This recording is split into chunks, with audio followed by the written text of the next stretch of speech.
For refuge, I go to the Buddha.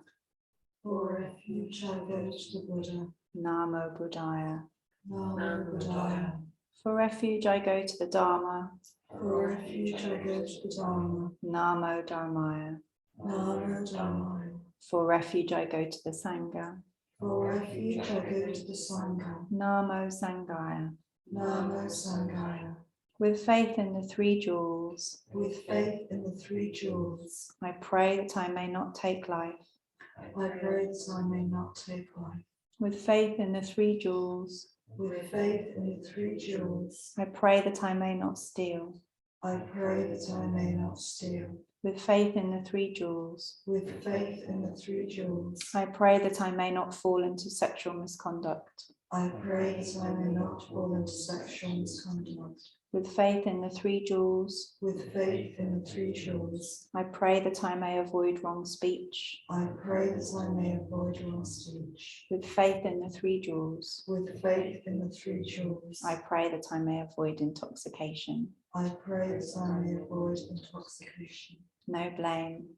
No blame. Be kind. Be kind. Love everything. Love everything. Innumerable are sentient beings. We vow to save them all. Inexhaustible are deluded passions. We vow to transform them all. Immeasurable are the Dharma teachings. We vow to master them all. Infinite is the Buddha's way. We vow to fulfill it completely.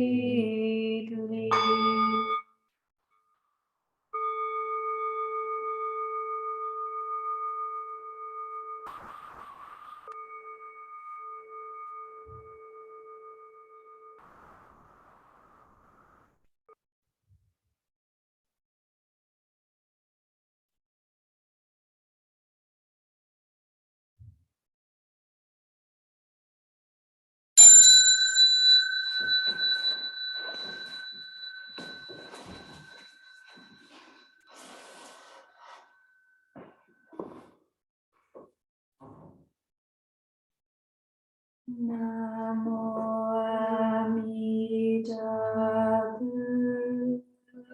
Namo Amitabha. Namo Amitabha. Namo Amitabha. Namo Amitabha.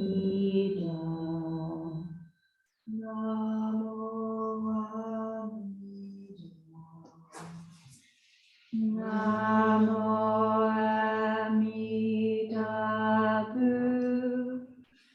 Namo Amitabha.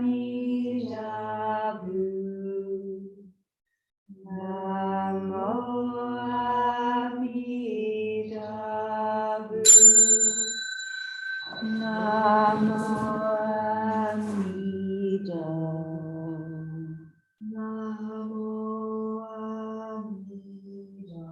Namo Amitabha. Namo Amitabha. Namo Amitabha. Namo Amitabha. Namo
Blessed by Amitabha's light, may we care for all living things and the whole earth. And Amitabha.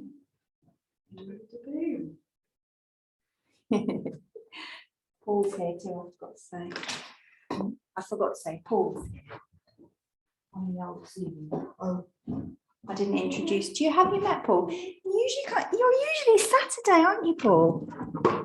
Yeah, Oh, yeah. Let me wait a minute. Let me stop the record.